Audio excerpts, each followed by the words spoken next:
नमस्कार दोस्तों, स्वागत है आपका आज की हमारी इस हिंदी की क्लास में। तो हम लोग पढ़ रहे हैं HPSC PGT Hindi subjective exam के लिए कुछ महत्वपूर्ण प्रश्न आपके सिलेबस के अनुसार। तो उसमें हम आदिकाल के प्रश्न देख रहे थे। तो आदिकाल में सिद्ध साहित्य, जैन साहित्य, नाथ साहित्य भी आपको थोड़ा देखना पड़ेगा। तो आज सिद्ध साहित्य की परंपरा और प्रवृत्तियों के बारे में हम पढ़ते हैं, ताकि आपको ऐसा प्रश्न देखने को मिले तो आप फटाफट से बिना सोचे विचारे अपना उत्तर दे पाएँ। ठीक है, क्लास अच्छी लगे तो लाइक कर देना, चैनल पर नए हो तो चैनल को भी ज़रूर सब्सक्राइब कर लेना। तो शुरू करते हैं फिर आज की हमारी ये क्लास। सिद्ध साहित्य की परंपरा और उसकी प्रवृत्तियों का वर्णन करें 300 शब्दों में। ऐसा प्रश्न देखने को अगर आपको मिलता है तो आप किस तरीके से इसको लिखेंगे। सिद्ध प्राय पूर्वी भारत में अत्यधिक सक्रिय रहे। तो सिद्ध कहाँ सक्रिय थे? पूर्वी भारत में। यह क्षेत्र आरंभ से ही प्रतिक्रिया का क्षेत्र था। बौद्ध और जैन धर्म का उद्भव भी यहीं पर हुआ था। महात्मा बुद्ध ने जिस धर्म का प्रवर्तन किया था उसका काफ़ी समय तक प्रचार प्रसार होता रहा, लेकिन धीरे धीरे इसका प्रभाव घटने लगा। ईसा की प्रथम शताब्दी में बौद्ध धर्म महायान और हीनयान दो शाखाओं में विभक्त हो गया, बंट गया। महायान के बौद्ध सन्यासी बड़े रथ पर आरोहण करते थे और जो हीनयान वाले थे वो छोटे रथ पर आरोहण करते थे। कालांतर में महायान की दो शाखाएं बन गई, एक वज्रयान और एक सहजयान। यही वज्रयान आगे चलकर सिद्ध कहलाए, मतलब जो वज्रयानी थे वो सिद्ध कहलाए। वस्तुतः सिद्धों तक आते आते बौद्ध धर्म में अनेक विकार उत्पन्न हो चुके थे। वज्रयान में अंतर साधना पर बल दिया गया।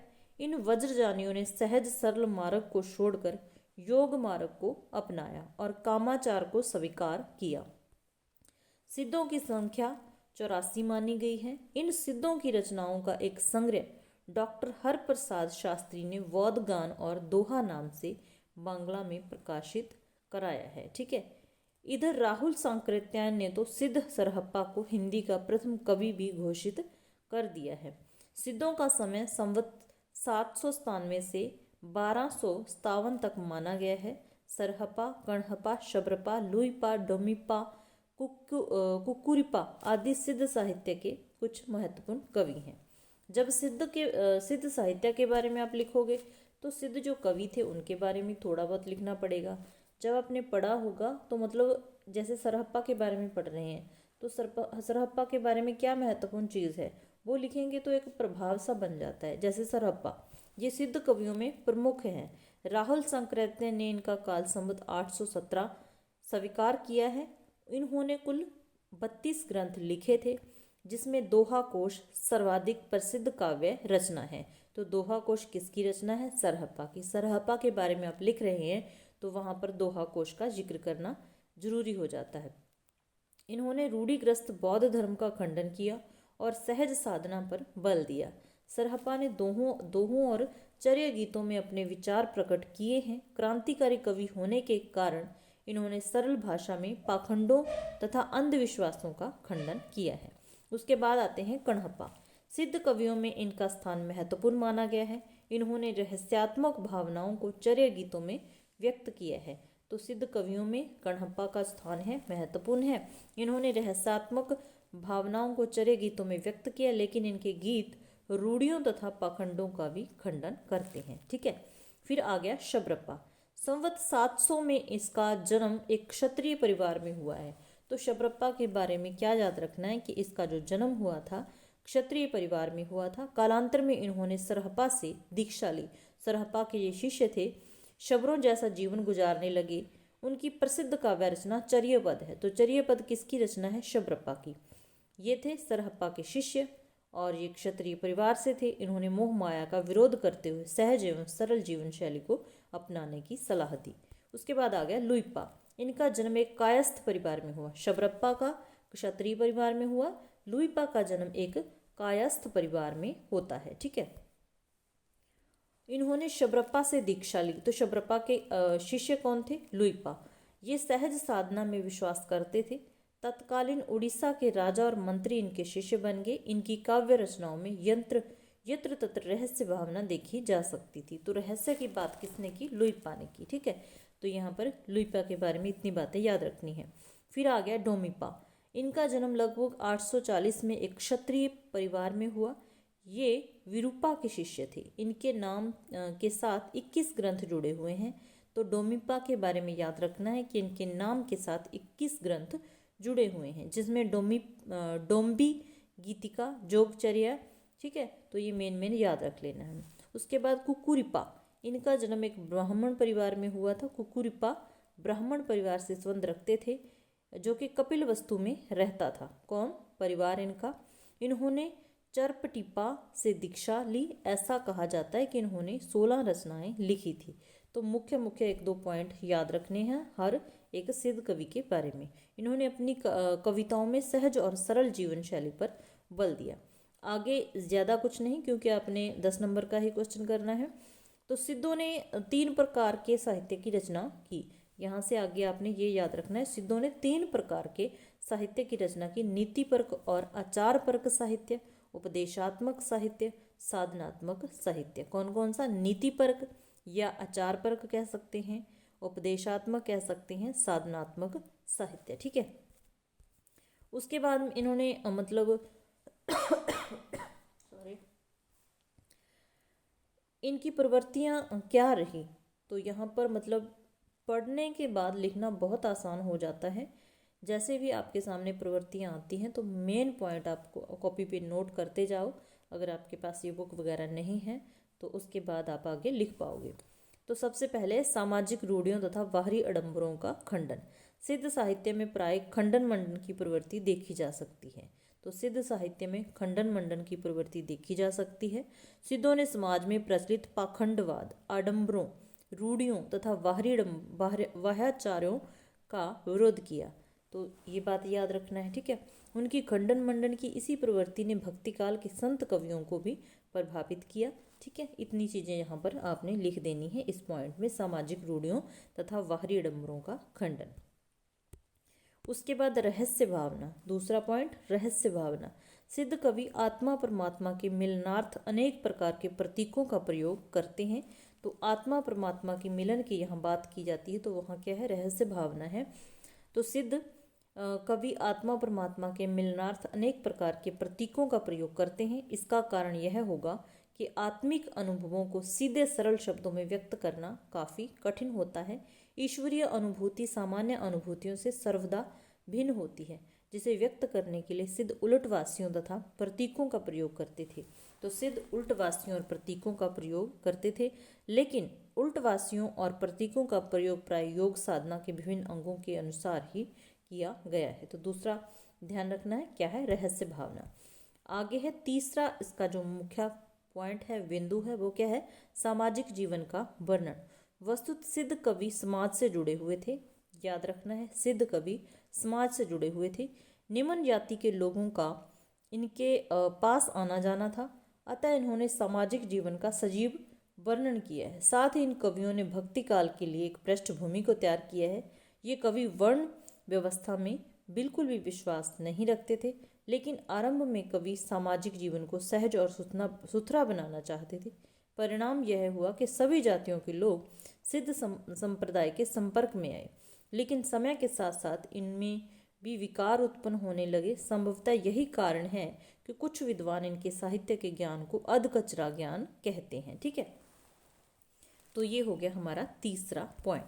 चौथा है अंतर साधना पर बल। सिद्ध कवियों ने अपनी रचनाओं में यहाँ एक और पाखंडवाद, यातिवाद, मूर्ति पूजा, तीर्थ व्रत आदि का खंडन किया है। वहाँ दूसरी ओर अंतर साधना को अपनाने की भी सलाह दी है। अंतर साधना के लिए वे शरीर की शुद्धि को आवश्यक मानते थे। क्या मानते थे? शरीर की शुद्धि। योग साधना को अपनाते हुए इन कवियों ने यह प्रतिपादित किया कि जो शरीर में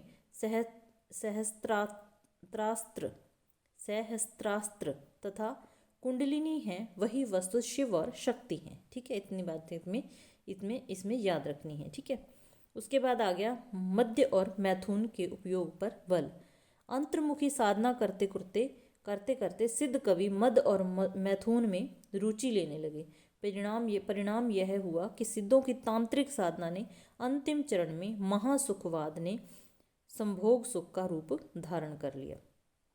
तो तांत्रिक साधना ने अंतिम चरण में महासुखवाद ने संभोग सुख का रूप धारण कर लिया, बल्कि कुछ कवियों ने तो मदिरा और मैथुन को अनिवार्य सिद्ध कर दिया। इसीलिए सिद्धि प्राप्ति के लिए किसी न किसी योगिनी का साहचर्य आवश्यक बन गया।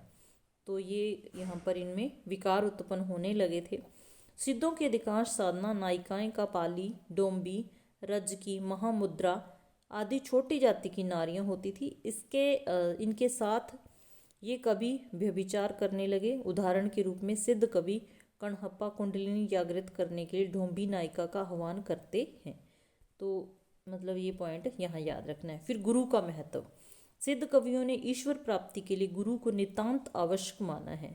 उनका विचार है कि सहज सुखानुभूति के लिए गुरु का होना जरूरी है, क्योंकि गुरु के उपदेश से ही साधक मोह माया को त्याग पाता है। सदगुरु से प्राप्त ज्ञान के बिना कोई भी व्यक्ति योग साधना में सफलता प्राप्त नहीं कर सकता। ठीक है। श्रृंगार और शांत रसों की प्रधानता। भले ही सिद्ध कवि मूल रूप से साधक थे, लेकिन उन्होंने श्रृंगार वर्णन में भी अत्यधिक रुचि ली है। इन कवियों की आरंभिक रचनाओं में शांत रस का परिपाक देखा जा सकता है। ठीक है।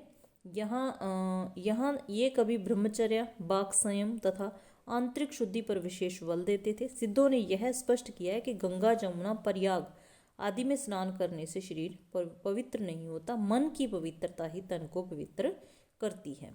ठीक है। उसके बाद है इंद्रिय संयम पर बल।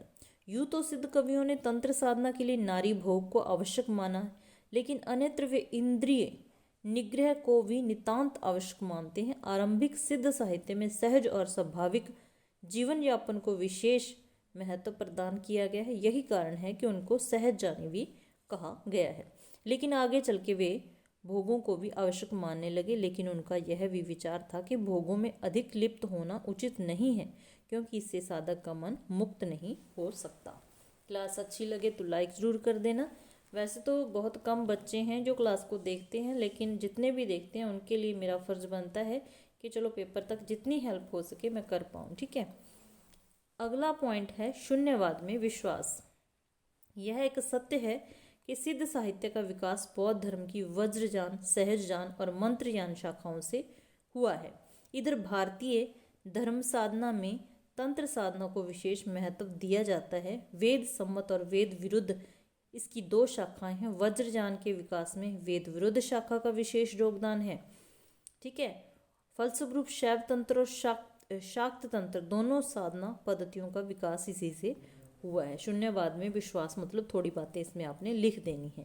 उसके बाद आता है चित्त और शरीर की वृत्तियों को शांत करने का उपदेश। सिद्धों के अनुसार यह संसार अविद्या माया से ग्रस्त है। संसार अविद्या माया से मुक्त होकर ही सहजानंद को प्राप्त कर सकता है, सहज आनंद को प्राप्त कर सकता है। इसके लिए सिद्धों ने सांसारिक लोगों को प्रेरणा दी है कि वे सीधे सरल मार्ग पर चलें। ठीक है। उसके बाद भाषा शैली। सीधी सीधी भाषा शैली भी आपसे पूछी जा सकती है। तो सिद्धों ने प्राय अवहट्ट भाषा का प्रयोग किया। सिद्धों की भाषा कौन सी थी? अवहट्ट। लेकिन डॉक्टर सुनीति कुमार चटर्जी का कहना है कि इनकी भाषा पर शौरसेनी अपभ्रंश का प्रभाव है। चर्या गीत और दोहा कोश उनकी भाषा की उल्लेखनीय निधि है। लेकिन हमें यह भी ध्यान रखना होगा कि हिंदी, बांग्ला, मैथिली, उड़िया, आसामी आदि भाषाओं के विद्वानों ने सिद्धों की रचनाओं को अपनी अपनी भाषा में सम्मिलित करने का प्रयास किया है। डॉक्टर राम सज्जन पांडे का कहना है कि इनकी भाषा मागधी अवहट्ट ही है। कुछ लोगों की यह भी धारणा है कि दोहा कोश की भाषा शौरसेनी अपभ्रंश है और चर्या गीत की भाषा मागधी अपभ्रंश है। डॉक्टर राम कुमार वर्मा ने सिद्धों की भाषा को संध्या भाषा की संज्ञा दी है। सिद्धों ने अपनी भाषा को सांकेतिक शब्दावली तथा प्रतीकात्मक शब्दावली से सजाने का प्रयत्न किया है। इनकी भाषा में विशेष पारिभाषिक शब्द प्रयुक्त हुए हैं। उदाहरण के लिए के रूप में वज्र, शून्य, गगन, गंगा, यमुना, नाद, बिंदु आदि पारिभाषिक शब्द। ठीक है। तो भाषा शैली के बारे में इतनी बातें याद रखनी है। छंद और अलंकार। सिद्धों की रचनाओं में प्राय अनुप्रास अलंकार की छटा देखी जाती है। तो मुख्य रूप से किस छंद का प्रयोग किया है? किस अलंकार का? अनुप्रास का। लेकिन अनुप्रास के अतिरिक्त रूपक, उपमा, उत्प्रेक्षा, विरोधाभास आदि अलंकारों का भी इन्होंने सफल प्रयोग किया है। यहाँ कहीं भी उलटवासियों का प्रयोग करते हैं वहाँ लक्षणा शब्द शक्ति देखी जा सकती है। अधिकांश इनकी काव्य भाषा में अभिधा शक्ति का ही प्रयोग हुआ है, इसीलिए सिद्धों ने अपनी काव्य भाषा को अलंकारों से सजाने का अधिक प्रयास नहीं किया है। ठीक है, तो ये थी हमारी आज की क्लास, सिद्ध साहित्य, परंपरा और प्रवृत्तियाँ। तो अगर ऐसा प्रश्न आपको देखने को मिले तो जिस बच्चे ने क्लास देखी है बड़े आराम से अपना उत्तर कर पाएगा। क्लास अच्छी लगे तो लाइक कर देना, चैनल पर नए हो तो सब्सक्राइब कर लेना। हम लोग हिंदी पढ़ते रहते हैं, चाहे हिंदी व्याकरण हो, हिंदी साहित्य हो या फिर हिंदी NCERT हो। मिलते हैं फिर ऐसी ही नेक्स्ट क्लास में। क्लास देखने के लिए धन्यवाद।